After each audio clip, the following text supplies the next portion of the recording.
अजय को अकेले रहने का शौक था। शहर की भीड़ भाड़ से दूर उसने जंगल के किनारे एक पुराना घर खरीदा। यह घर बरसों से खाली पड़ा था, लेकिन अजय को ऐसी ही जगहें पसंद थीं, शांत और रहस्यमयी। पहली कुछ रातें सामान्य रहीं, लेकिन फिर अजीब घटनाएं होने लगीं।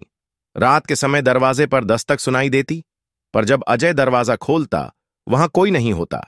खिड़कियों के कांच पर किसी के हाथों के निशान बन जाते, मगर जब वह पास जाकर देखता तो सब कुछ सामान्य लगता। एक रात, आधी रात के करीब, अजय की नींद एक अजीब आवाज से खुली। ऐसा लग रहा था जैसे कोई उसके घर में चल रहा हो। उसने टॉर्च उठाई और धीमे कदमों से बाहर निकला। घर के बरामदे में किसी की छाया दिखी, लेकिन जैसे ही अजय ने टॉर्च का प्रकाश डाला, वह छाया गायब हो गई। अब अजय को यकीन हो गया कि कुछ तो गड़बड़ है। अगले दिन उसने गांव के बुजुर्गों से इस बारे में बात की। एक बूढ़े आदमी ने कहा, बेटा, यह घर पिछले मालिक की आत्मा से जुड़ा है। सुना है उसने इसी घर में आत्महत्या की थी और तब से कोई भी यहां चैन से नहीं रह पाया।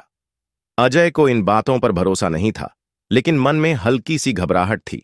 उस रात उसने जागते रहने का फैसला किया। जैसे ही घड़ी ने रात के 2 बजाए, फिर से वही हलचल होने लगी। इस बार अजय अपने मोबाइल का कैमरा ऑन करके बाहर निकला। बरामदे में वही धुंधली छाया थी, पर अब वह स्पष्ट दिख रही थी।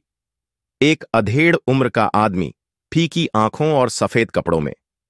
वह धीरे धीरे अजय की ओर बढ़ा। अजय का दिल तेजी से धड़कने लगा, लेकिन जब वह करीब आया तो उसकी आंखों में दर्द था, गुस्सा नहीं। अजय ने हिम्मत जुटाकर पूछा, तुम कौन हो और यहां क्या कर रहे हो? छाया कुछ पल रुकी, फिर धीमे स्वर में बोली, मैं इस घर का असली मालिक हूं, मुझे इंसाफ चाहिए। अजय कांप उठा।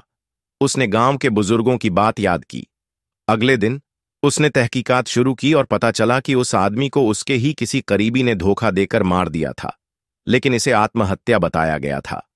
अजय ने पुलिस को सारी जानकारी दी।